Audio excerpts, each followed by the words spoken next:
Fear of God brings knowledge and wisdom.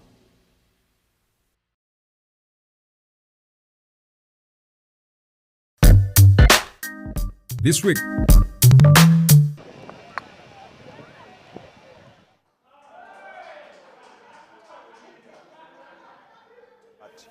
it's more important if we can work strategically to grow the game, which they have done well. They have worked very well with the Chinese embassy in growing the game of football. They have managed to establish a league.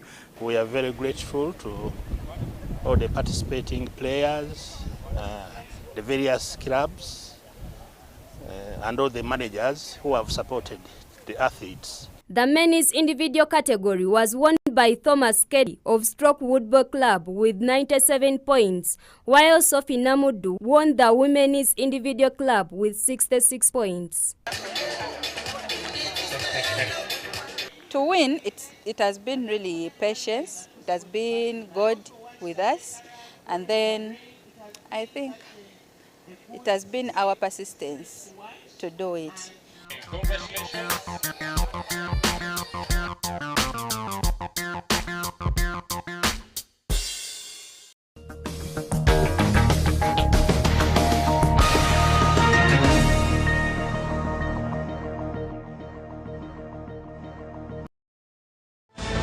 Coming up, Ndejje University students continue to campaign at main campus. Ministry of Finance to release 4 billion shillings for farmer seeds. Employees welcome the new NSSF Amendment Act. And in sports, Royal Giants High School football team set to compete in African Under-15 Championships.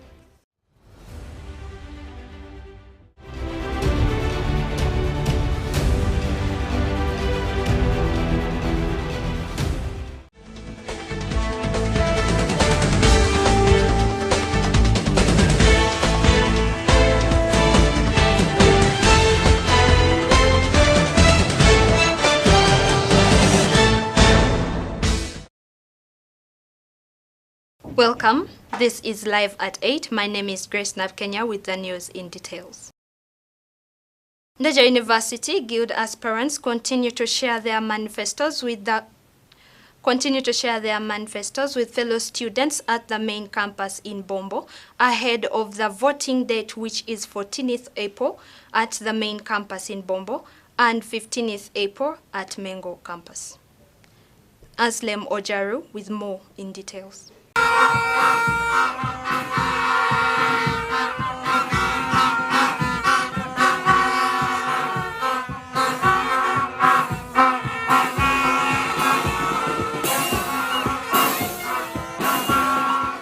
I'm the final speaker, please. Let's pay attention to this. And this involves information to us as students from the Electoral Commission. First and foremost, allow me to repeat this. The candidates who came late have called maximum respect to the Electoral Commission body, okay?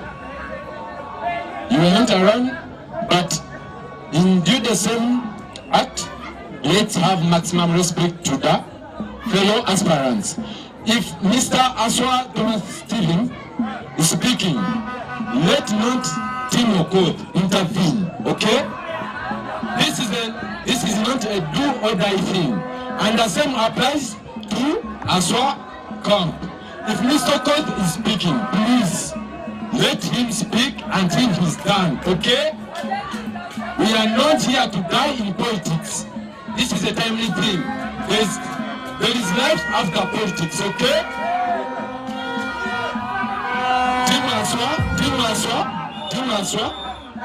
Team Aswa.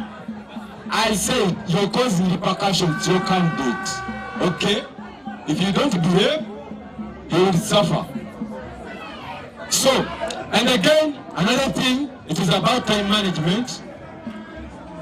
As I had earlier said, in the absence of Mr. Cove, Mr. Aswa, and Mr. Tosin Aston, there is no way a candidate from Kampala campus can be here, and they are not here.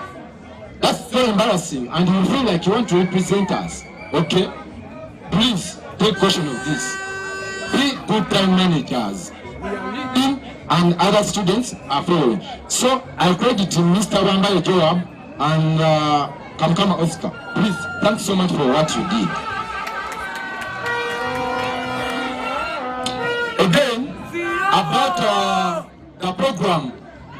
Before today ends, we are to design a program these candidates have to follow. We don't expect Mr. Okoth, Mr. Aswa to be in the same hall. That's to say either you can or at the same time, okay? We are here to design a program today, the timetable. And secondly, this comes to our attention as candidates. You're not supposed to be in FH past 10 p.m. Otherwise, your campaigns might be called off, okay? Take caution of this. You're not supposed to campaign in FH past 10 p.m., okay? Again, the reason that's why I'm saying so in FH, we only have 2 gents who are contesting for good and 3 gents who are contesting for vice good. And about the elections to be held on Monday, these are the requirements that you're supposed to have. You'll be summoned, please. We say fear of God brings knowledge and wisdom, so act wisely. So, these are some of the requirements you're supposed to have on Monday. One of them, as a student, you must have a red card of this semester, okay? Secondly, if you don't have a red card of this semester, please endeavor to come with your smart card. As well. I think that's it all. And again, lastly,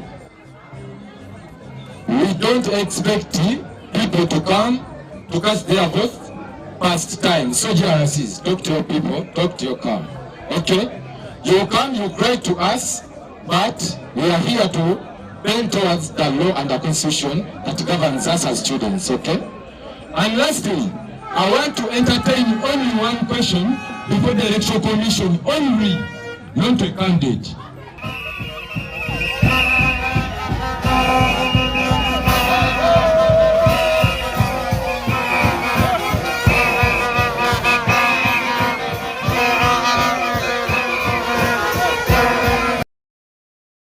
President Museveni reconnected with the Buganda head clans, the Bataka, 30 years after restoring Buganda in 1993. Let's take a look.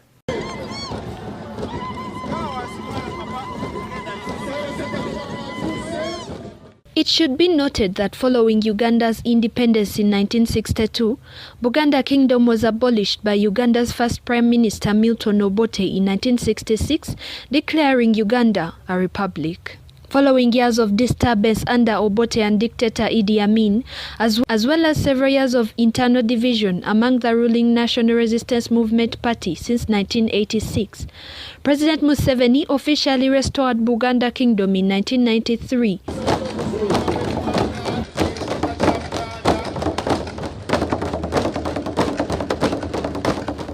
With King Ronald Muwenda Mutebi II, the 36th Kabaka of Buganda, on the throne up to date. The president made the remarks while addressing a section of the Buganda clan heads, the Bataka, at State House Entebbe on Wednesday, led by the Prime Minister for Information, Technology and National Guidance, Owekitiibwa Joyce Nabosa Ssebugwawo. The president recalled the meeting he had in August 1981 with Prince Ronald Mutebi, then with the late Professor Lule, and they had agreed to restore Buganda's status like it was before the 1966 crisis. The president, who boasted as a promoter of good cultures, gave an example of the people in Ankole who ended up getting lost after deviating from the new modern cultures. The Minister of State for ICT, Joyce Nabosa Ssebugwawo, thanked the president for meeting the clan heads of Buganda, saying it will go a long way in mending the relationship between Mengo and him after 30 years. Omutaka Nakigoye of Kinyomo clan, Nabimba Lukabya Samson, who hails from Chassa in Chanamka Kabudu, thanked the president for inviting them for a discussion. He, however, expressed dismay over dismissal of of about 85% of their land in Chasa by the National Forestry Authority, yet the land initially belonged to the Chinyomo clan and asked the president to intervene. Omutaka wa Lusimbi Mbirozancha, the head of the Fumbe clan, thanked the president for the peace not only in Uganda but also in the region. He reminded him of his message to the Somali National Army recently, saying only a peace country can develop. His Excellency promised to look for $2.5 million in the July financial year and buy land for them. Owechitiibwa Sewava Serubiri hailed the president for standing firm against immoral acts such as homosexuality and promised him support. He also thanked him for fighting COVID-19 pandemic out of Uganda and his endless message against HIV/AIDS. President Museveni has on several occasions urged cultural and religious leaders to instill morals among Ugandans, saying it is the only way the country and citizens can benefit from the contributions of both institutions. Grace NABUKENYA, live at 8.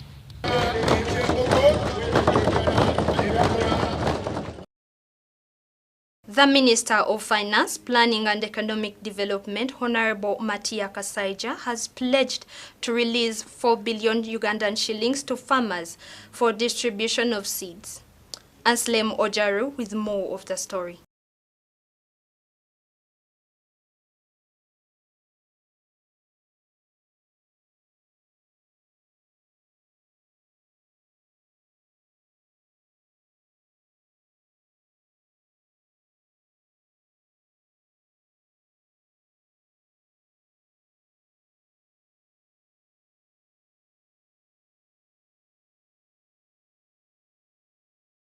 The NSSF new act, which provides for mandatory contribution from all employers, has called for a positive reaction from all employees.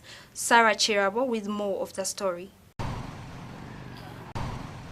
Earlier this week, the National Social Security Fund passed a new act which seeks to expand social security coverage, enhance the spectrum of benefits available to savers, and improve governance of the fund. I'm pleased to note that since the law was passed, we have seen over 3,200 employers with less than 5 employees register with and contribute to the fund.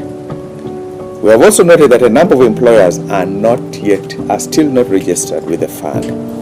We are therefore happy to announce a 30-day window effective today, March 28, 2023, for all employers, irrespective of the number of workers employed, to register with NSSF. According to some employees in Kampala, this idea is good since NSSF deals with social security, of which the saved money can be of more help when one retires. But what I would tell people is that NSSF, okay, despite all the bureaucracies, despite all the things that we hear in the media, at its genesis, social security is good, okay? Because what we're doing now, we might not be able to do it when we're 50.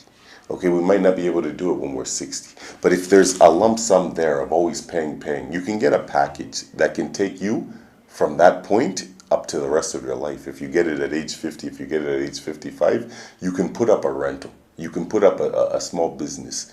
You can invest in a business that can give you daily income or monthly income when you're not able to do what you're doing now. So that money can be able to help you. I don't think that you'll always be as strong as you are. Okay, you might be 35 now, okay? But when you're 55, you won't be doing what you're doing now. But yet, when you're 75, you still have to feed, you'll still have to pay medical what? Okay, so that NSSF that you'll get at 55 will help you when you're 75.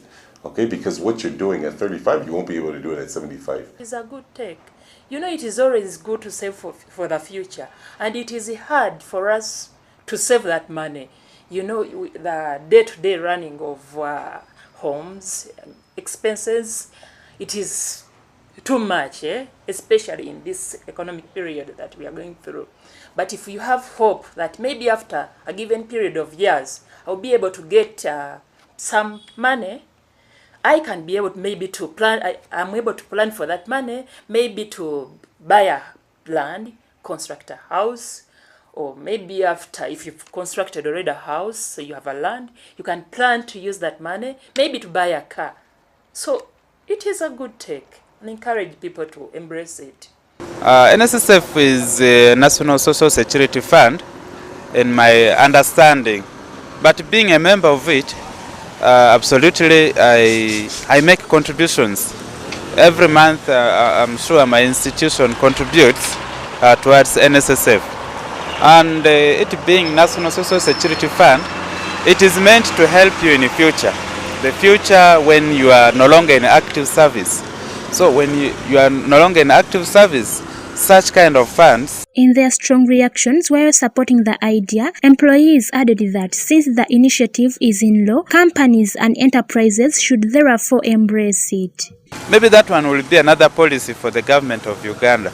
But at this moment, it is very, very imperative. It is very important for the companies, being it small, being it big, to contribute to these staff members' well-being at the time when he retires from active service.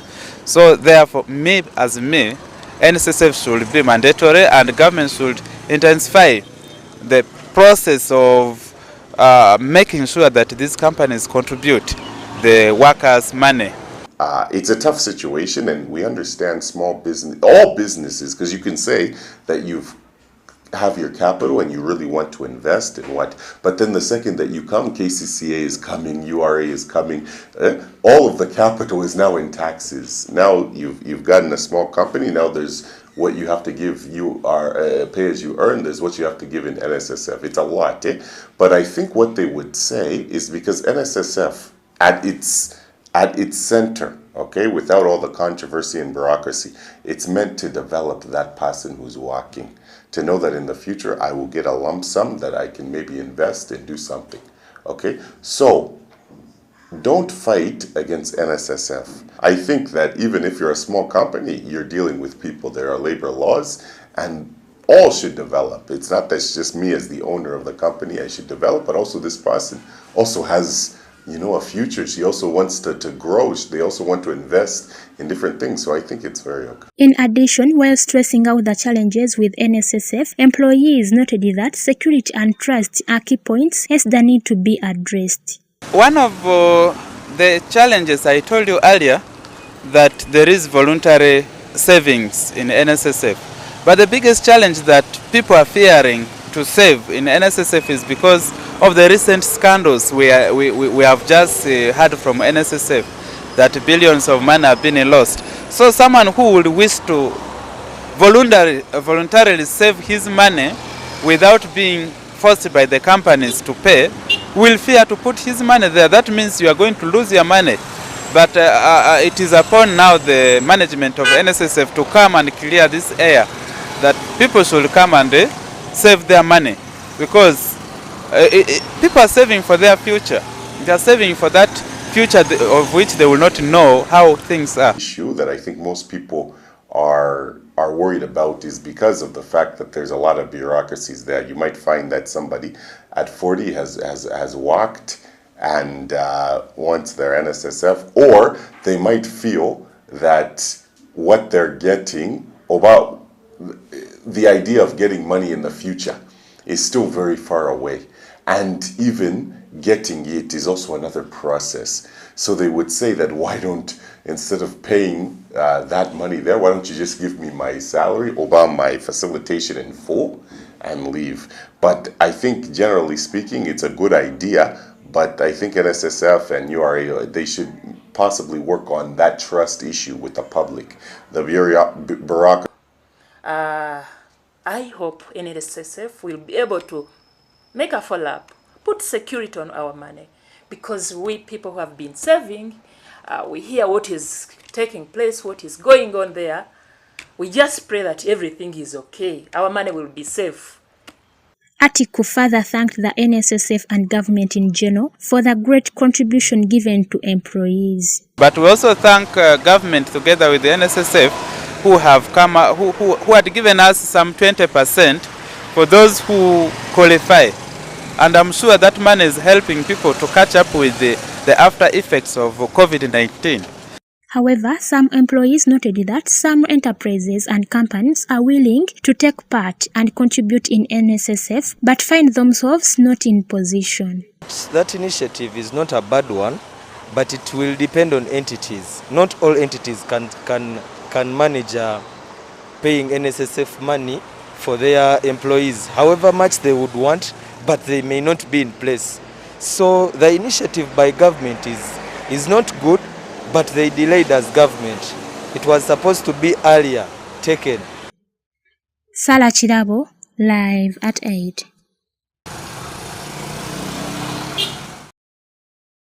The Royal Giants High School football team has received a much-needed boost as they prepare to compete in the African Under-15 Championships in Durban, South Africa.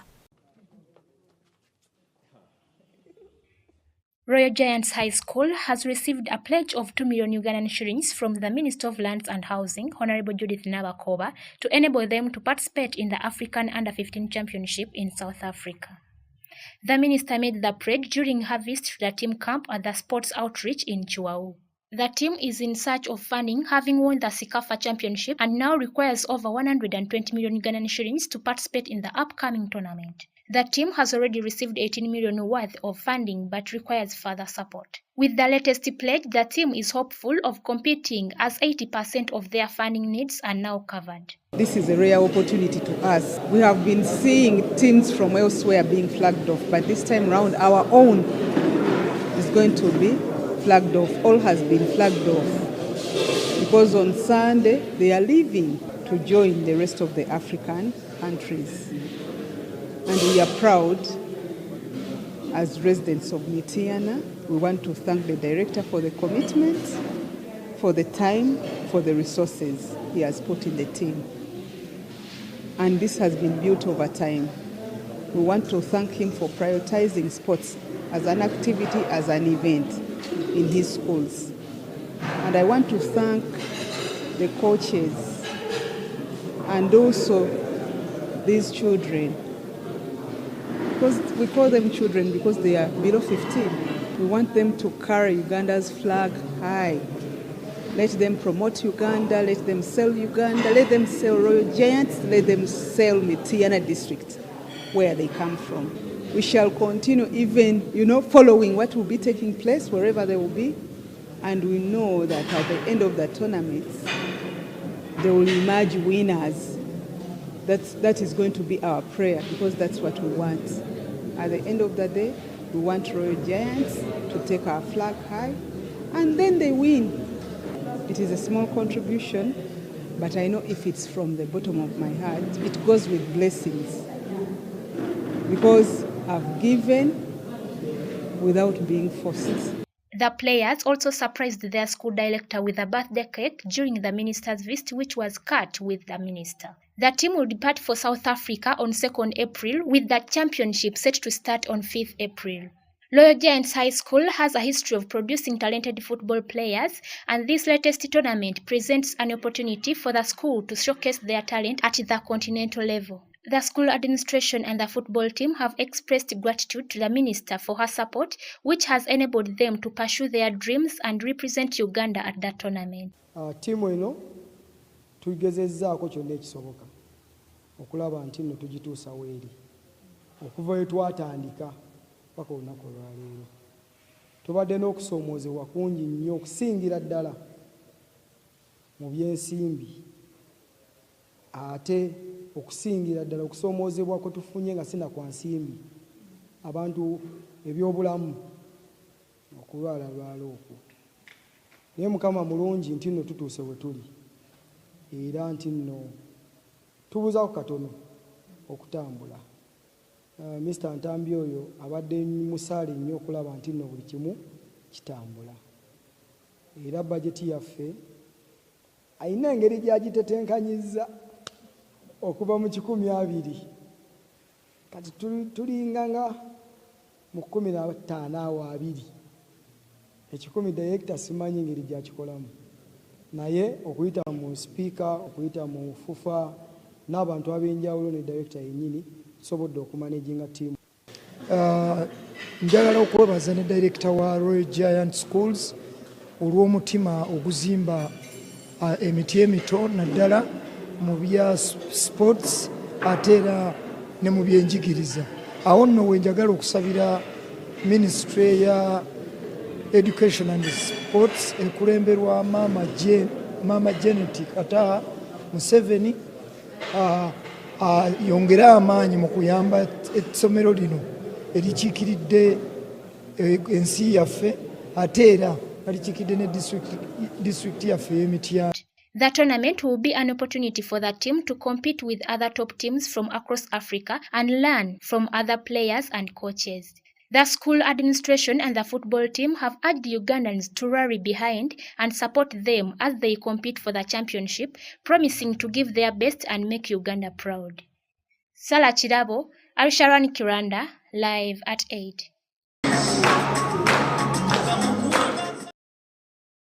Thanks for watching. This has been Live at 8 with me, Grace NABUKENYA.